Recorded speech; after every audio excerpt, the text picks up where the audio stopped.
Howdy folks, today we are going to introduce you to our chicken hospital, talk about the requirements that you absolutely have to have in a chicken hospital, some of the protection, predator protection and things, and some of the reasons why you may want to have a chicken hospital. I highly recommend that most people at least have one on standby. I'm going to go ahead and give you a tour of this real quick, but first, my name is Todd. I'm with Great Escape Farms. We do videos on homesteading and permaculture, plant propagation, ferments, herbal medicine, a number of different things, so please consider subscribing. Check us out. First of all, this is our chicken coop up here, and this is our guinea coop. And then we have a big free range area. The run is actually underneath of the coop. So that's where the chickens normally are. But when we have an issue, when we need to isolate them and treat injuries and stuff, we are moving them to this. So we had neighbors Chuck and Joanne who put this up for free just to come and get within the neighborhood here. And thank you, Chuck and Joanne. Do appreciate it. We grabbed this, made a few repairs on it, and I actually just got this about, 3 weeks ago or so. Didn't figure I would need it already, but we do. So let me talk about some of the things that we have in here. Inside, there is a nest box, and I did put some bedding in there, just some regular Tractor Supply shavings in there. And I'm not going to open that up because the chicken is actually in there right now laying an egg. Back to the coop itself here. What we do with the hospital coop is it is to isolate the chickens. And we have to protect them from predators. So we have screen all the way around. We have a top that they can't get into. We have somewhat predator-proof locks so that predators can't get in. We just laid the coop, which probably weighs 100 pounds or so, on top of hardware cloth here that we rolled out. And just so it didn't curl up on us, we used the little landscape fabric staples here, as they're called. And what that does is it prevents any predators from digging under. So even if they were to come smart enough to come out and dig under and up, this is setting on top of that landscape fabric, so they cannot get in there. And mostly that would be at night, things like raccoons and stuff that would try to dig under. So they cannot get in from the underside. So this is fully predator proof. Nothing can get in.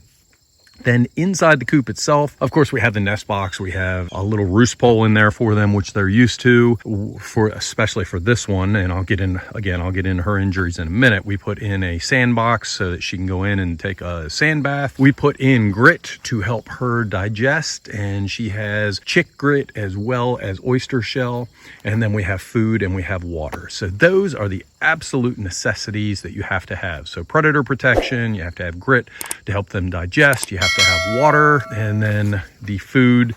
And I put her in here and she got comfortable pretty quick. So I was very, very happy about that. And like I say, she's in laying an egg already. So the reason that she is in, and I'll put up a picture, she got in a scuffle with one of the other chickens, it appears, and they pecked at her comb, which that happens all the time, but in her case, it bled. And once they have blood, then chickens are attracted to red, so they pecked it more and more and more, and she had quite a bit of blood across her head, and they were continuing to peck at her. So I needed to isolate her just to get her away from that so she fully recuperates, clean her up. I cleaned her up with a little bit with a paper towel, and I have a sand bath here. Hopefully she will hop in there and clean herself up the rest of the way. So anything that a chicken is having, diarrhea, any kind of parasite or anything, it's good to go ahead and separate them. This hospital will unfortunately probably be used a good bit because our girls do manage to get into different things and hurt themselves, as well as some of them from time to time get